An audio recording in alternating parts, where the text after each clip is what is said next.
Me conocen, soy la auxiliar Antonella Morante Noblia y vamos a empezar con la fisiología del corazón. Cuando hablamos de fisiología del corazón, hablamos de cómo funciona el corazón para mantener la circulación sanguínea y la vida de todos los organismos. El corazón no es simplemente una bomba que va a impulsar sangre, sino también es un órgano que, como ya sabemos, tiene actividad eléctrica, tiene actividad muscular, tiene actividad reguladora y todo el tiempo va a estar generando impulsos eléctricos. Todo el tiempo se va a contraer de manera coordinada y se va a adaptar a las necesidades del cuerpo, del organismo, en este sentido de nosotros las personas, ¿no? Un ejemplo claro de eso es que cuando estamos dormidos, el corazón va a trabajar más lento, pero cuando hacemos ejercicio va a aumentar muchísimo su actividad para llevar más oxígeno a los tejidos. Algo importante que debemos entender es que cada latido que tiene el corazón depende de fenómenos eléctricos, depende de movimientos de válvulas, depende de contracciones musculares, depende de regulación nerviosa y todo esto está conectado. Así que en esta ocasión les quiero mostrar primero un repaso para el día de mañana para su examen y estos son los 5 pilares que yo he podido identificar que tienen que lograr dominar para que les vaya excelente en lo que es el tema de corazón. Primero es el potencial de acción cardíaco y el sistema de conducción. Dos, el ciclo cardíaco, los volúmenes y las leyes de Frank-Starling. Tres es la regulación nerviosa, toda la regulación simpático y parasimpático. Cuatro son los gastos cardíacos, gasto cardíaco alto, bajo y en qué patología se da. Y cinco son las insuficiencias cardíacas, tonos y válvulas. Si tienen poco tiempo para repasar, en lo que deberían centrarse son en estos 5 pilares y también son los en los que nos vamos a centrar el día de hoy. Hablemos del potencial de acción. ¿Por qué se produce el potencial de acción? Claro, antes de empezar también, toda esta clase, los que son mis estudiantes, generalmente nos basamos mucho en el Guyton, pero esta clase nos vamos a basar netamente en las guías del doctor del año pasado y en la guía de este año, porque es efectivamente esta la base para su examen, ¿ok? Si ven diferencias en la teoría de Guyton y la teoría que les voy a dar en la clase de hoy, es por eso. Hoy vamos a hacer netamente en base a la guía del doctor. El potencial de acción cardíaco. ¿Por qué se produce el potencial de acción prolongado y la meseta en el músculo cardíaco? Aquí podemos ver que, a diferencia del músculo esquelético, como sabemos, el músculo cardíaco necesita una contracción más larga y sostenida para lograr impulsar la sangre correctamente. ¿Quiénes son los involucrados en esta contracción más larga y sostenida? Son, primero, la apertura repentina de los canales rápidos de sodio, como podemos ver acá en nuestra fase de despolarización. Tenemos primero la apertura repentina de los canales rápidos de sodio. Después de la apertura repentina de los canales rápidos de sodio, tenemos la apertura de los canales lentos de calcio. Y otro de los mecanismos involucrados es que existe una disminución de 5 veces la permeabilidad de la membrana muscular al calcio. Entonces, ¿qué es lo que pasa? Primero entra sodio rápidamente, se produce la despolarización. Luego entra calcio lentamente y esto mantiene la famosa meseta de nuestro potencial de acción. Mientras tanto, el potasio va a salir menos de la célula, entonces la membrana va a tardar más en volver a su estado normal y esto es lo que genera la meseta. Esto es vital porque evita que haya contracciones repetidas y peligrosas. Si el corazón se contrajera como lo hace el músculo esquelético, por ejemplo, que es de manera rápida, podría entrar en algo que nosotros conocemos ya más patológicamente como tetania y dejar de bombear sangre. Puede ser, siguen entrando. Ok, ya. Ahora, ¿qué es el periodo refractario del músculo cardíaco? Periodo refractario significa un tiempo en el que el músculo cardíaco no puede volver a estimularse. Ahora, el músculo cardíaco es refractario a una nueva estimulación durante el potencial de acción. Es decir, que durante el potencial de acción, este no puede volver a estimularse. El periodo, como ya sabemos, es de 0,25 a 0,30 segundos.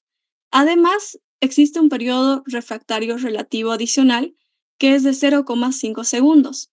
Esto funciona como un mecanismo de seguridad. Imaginen, por ejemplo, que el corazón puede estimularse continuamente sin descanso. ¿Qué pasaría? Tendría contracciones desorganizadas y no permitiría que el corazón se llene de la cantidad de sangre que necesita. Entonces, gracias a estos periodos refractarios, primero ocurre una contracción, luego ocurre la relajación y esto es lo que mantiene el ritmo cardíaco ordenado. Aquí lo pueden ver en las gráficas. Cuando hablamos de ciclo cardíaco, chicos, es toda la secuencia que ocurre durante un solo latido. Cada ciclo se inicia desde la generación espontánea del potencial de acción, en donde, en el marcapaso natural, que es el nodo sinusal que actúa como el marcapaso natural del corazón, sabemos que está en dónde, en la aurícula derecha, ¿no? El impulso viaja por ambas aurículas, luego llega a los ventrículos a través del fascículo auriculoventricular, que vamos a ver más adelante, y en este va a existir un retraso de 0,1 segundos entre lo que son las aurículas y los ventrículos.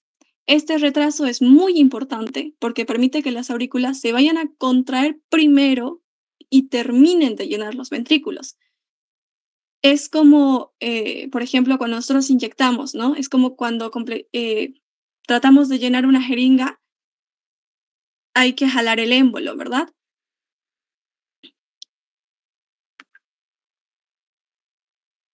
Algo importante también del ciclo cardíaco que me olvidé es que el ciclo cardíaco tiene dos grandes fases, que son la de contracción y de relajación.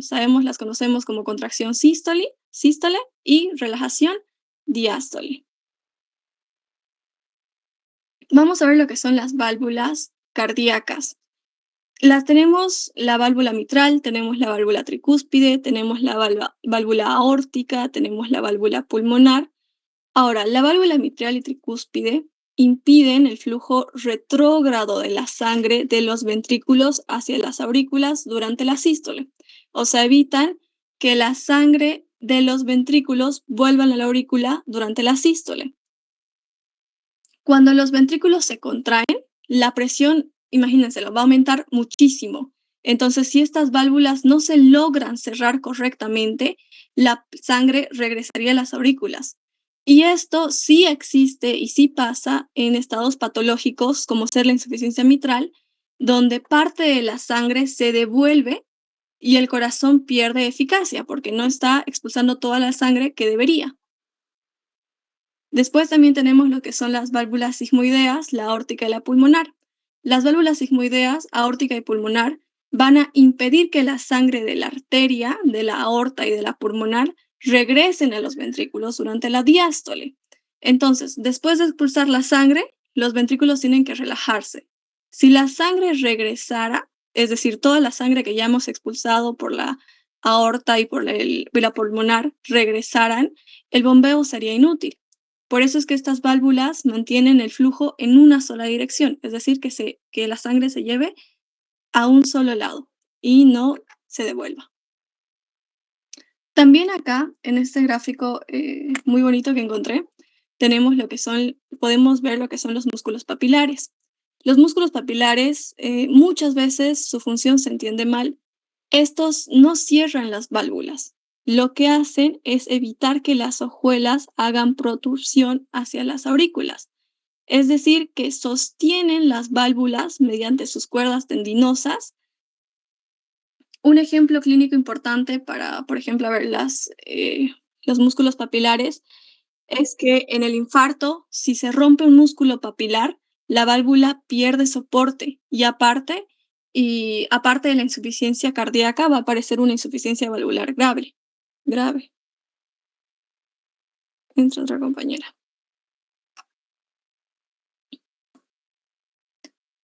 Esta es la introducción del Guyton, que también nos la habla el doctor Méndez, que nos habla de la función de las aurículas como bombas cebadoras.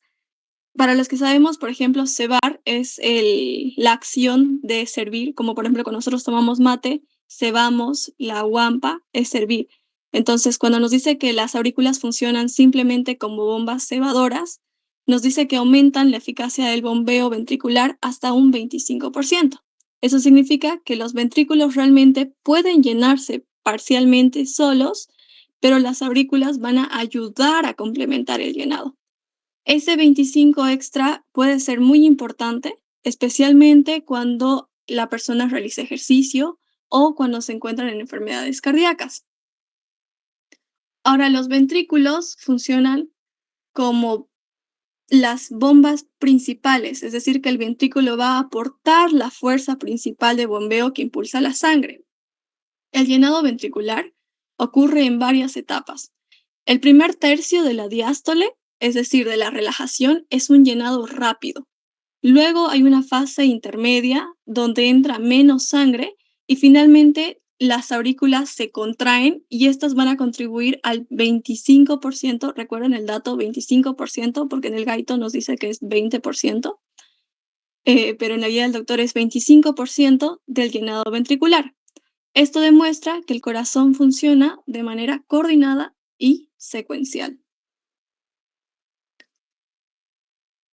Dentro de lo que es el vaciamiento de los ventrículos durante la sístole, vemos 3 periodos importantes.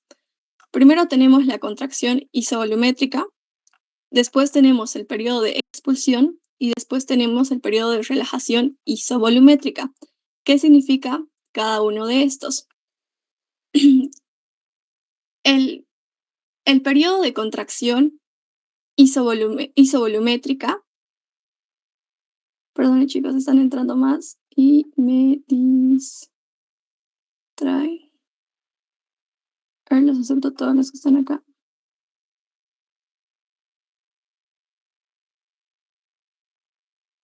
¿Hay dudas hasta aquí antes de que continuemos?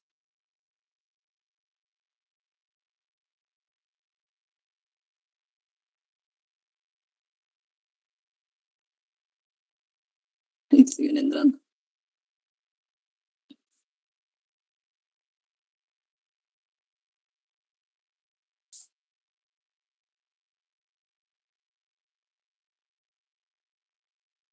Bueno, el volumen diastólico final se conoce como el volumen telediastólico. Justo esto igual es pregunta de examen, lo revisamos en clase si lo recuerdan. Y esto es cuando los ventrículos se contraen y se vacían durante la sístole. Su volumen disminuye 60% y esto se conoce como volumen latido.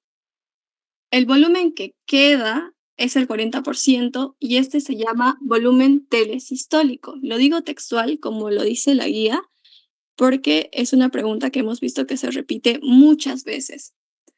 Igual que esta parte de acá, que dice que aumentando el volumen telediastólico y disminuyendo el volumen telesistólico, el latido puede incrementarse hasta un doble de lo normal. No sé si puedo escribir, creo que no puedo escribir acá, pero hablemos un poco de lo que es la ley de Frank-Starling. La ley de Frank-Starling dice que dentro de los límites fisiológicos, dentro de lo que es normal, el corazón va a poder bombear toda la sangre que le llega.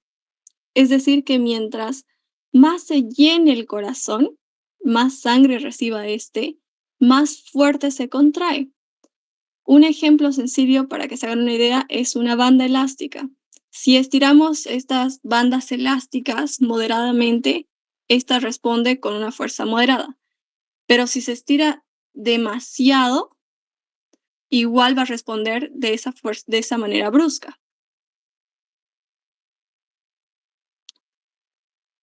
Dentro de lo que es el sistema de excitación y especialización de conducción del corazón, recordemos que tenemos todo el sistema de conducción formado por ¿qué? Por el nódulo sinusal, por las vías internodulares, tenemos el nódulo auriculoventricular, tenemos el haz auriculoventricular y tenemos las fibras de Purkinje.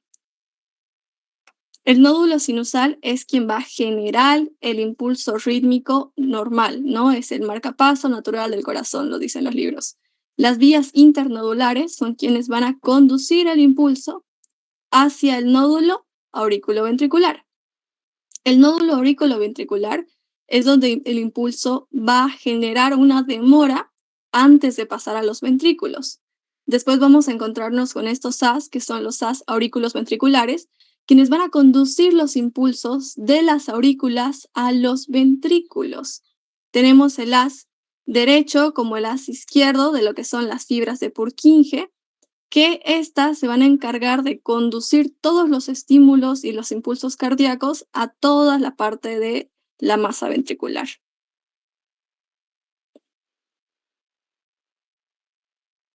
Aquí tenemos un resumen de cómo se ve la propagación del impulso cardíaco a través del corazón.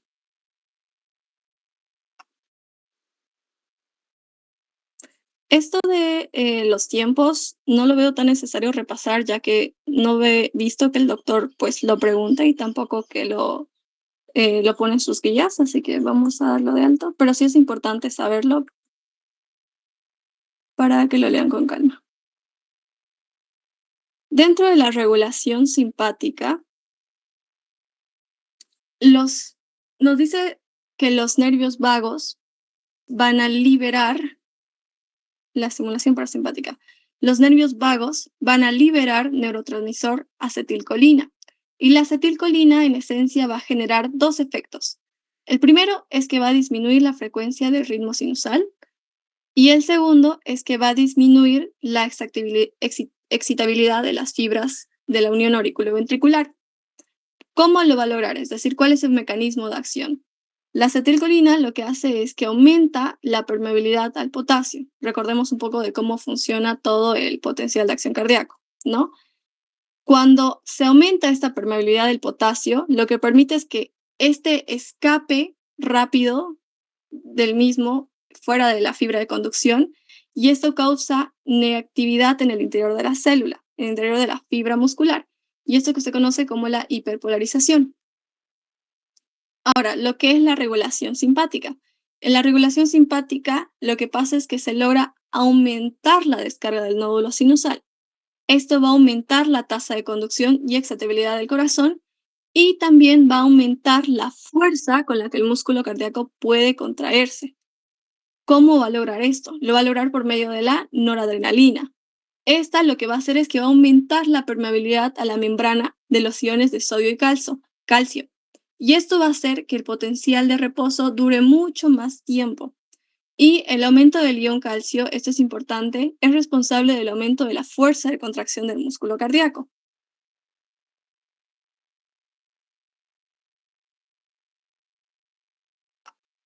Ahora ya empezamos a hablar un poco de lo que son los tonos normales, los tonos cardíacos normales.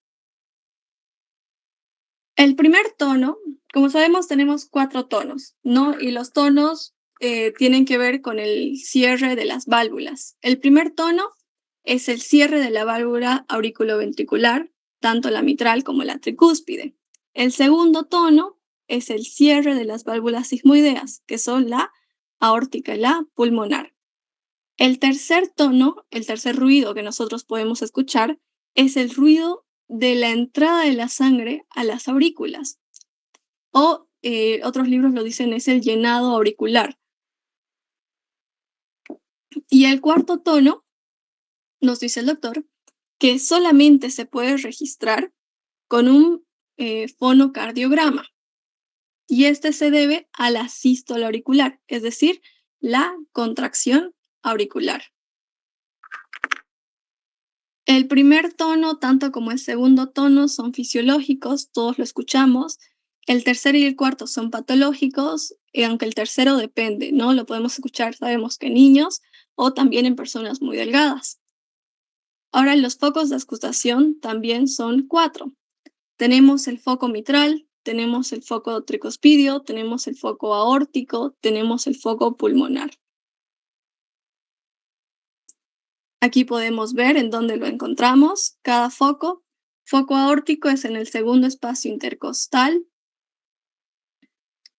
derecho, el pulmonar es en el segundo espacio intercostal línea paraesternal izquierda, el foco tricuspidio y el foco mitral. Esto es interesante. La dinámica entre cómo funciona la estenosis aórtica y la insuficiencia aórtica y cómo funciona la estenosis mitral y la insuficiencia mitral. En la estenosis aórtica, el ventrículo izquierdo tiene dificultad de expulsar la sangre. ¿Qué es lo que pasa? el ventrículo es incapaz de contraerse y vaciar de forma adecuada toda la sangre. En la insuficiencia aórtica, lo que sucede es que la sangre regresa de la aorta al ventrículo. En ambos casos, tanto como en la estenosis aórtica y en la insuficiencia aórtica, va a disminuir lo que es el volumen sistólico neto. Entonces, el corazón lo que va a hacer es intentar compensar mediante la hipertrofia ventricular izquierda. Y ahora, ¿qué es lo que pasa en la estenosis mitral y en la insuficiencia mitral? En la estenosis mitral, la dificultad está del paso de sangre del ventrículo hacia el ventrículo izquierdo. Y en la insuficiencia mitral, la sangre regresa a la aurícula durante la sístole. En el caso de la estenosis y la insuficiencia mitral, esto va a producir una congestión y lo que va a hacer es que se disminuya el gasto cardíaco.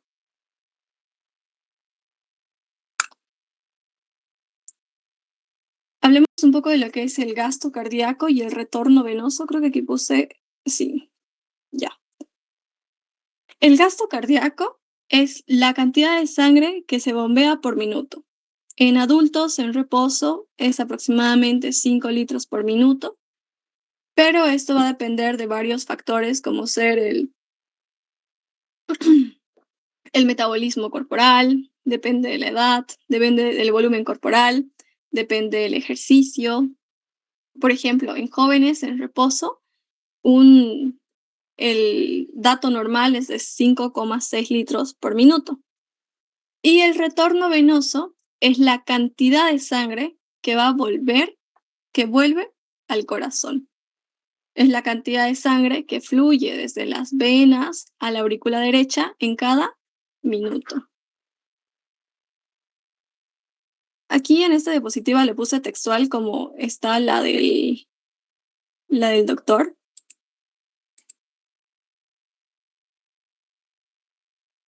Porque esto es interesante porque el doctor nos dice que la ley de Frank Starling y el reflejo de Brachin ayudan a regular el gasto cardíaco.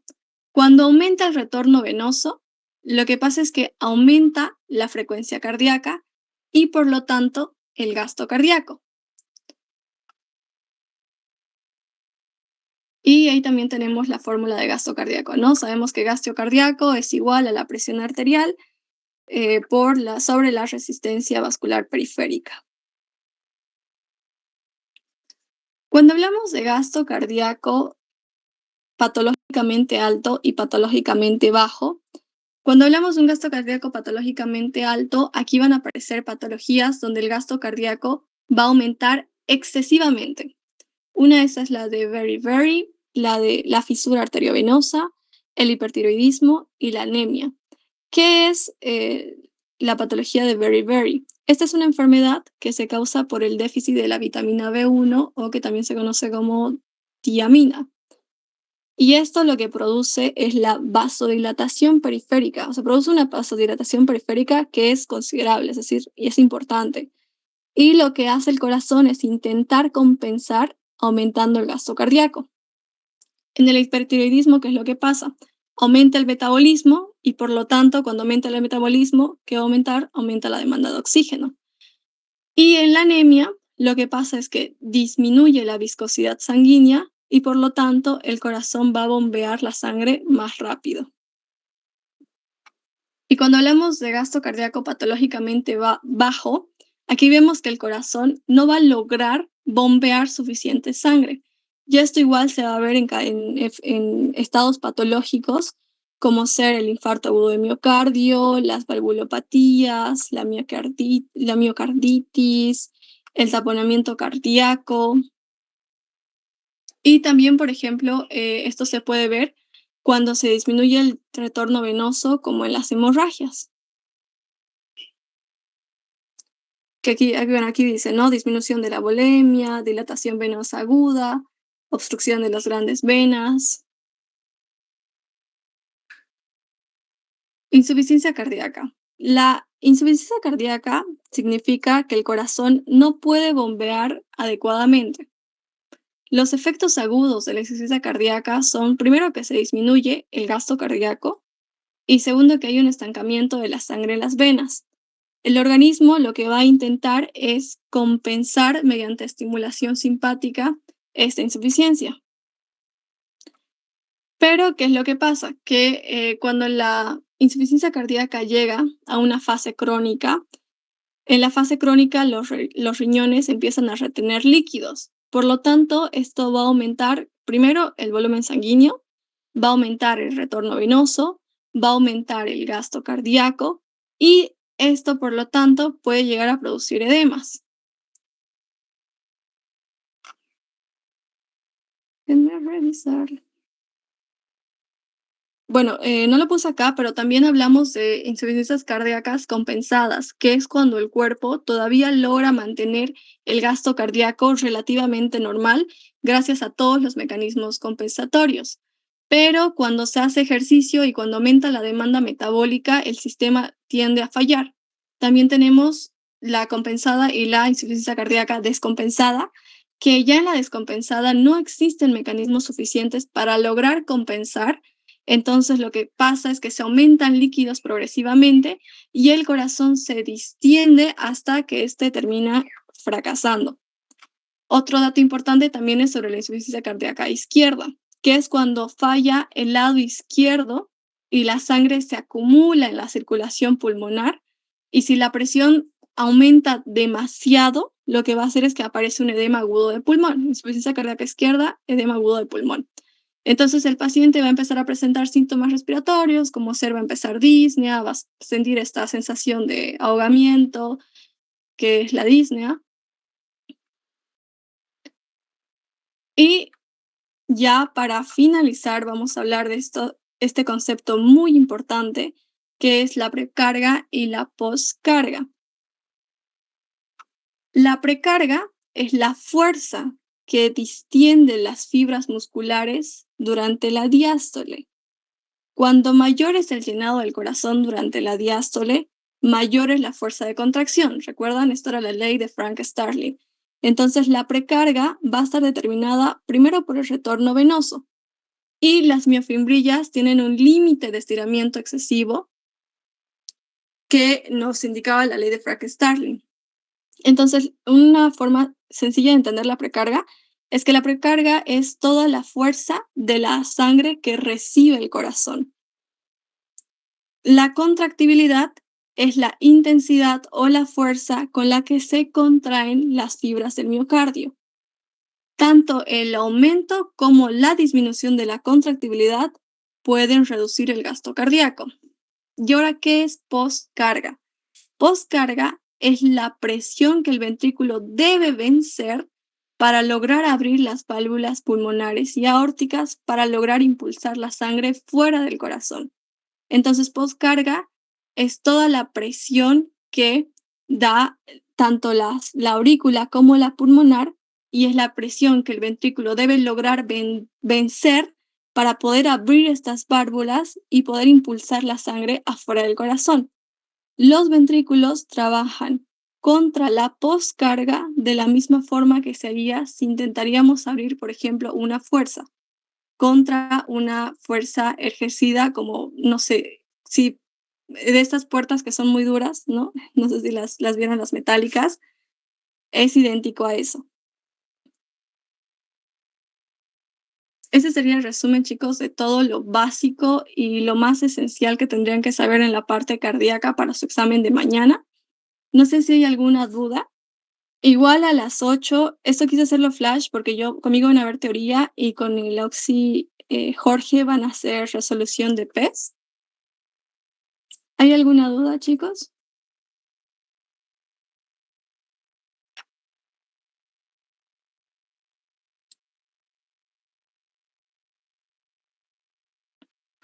No, sí.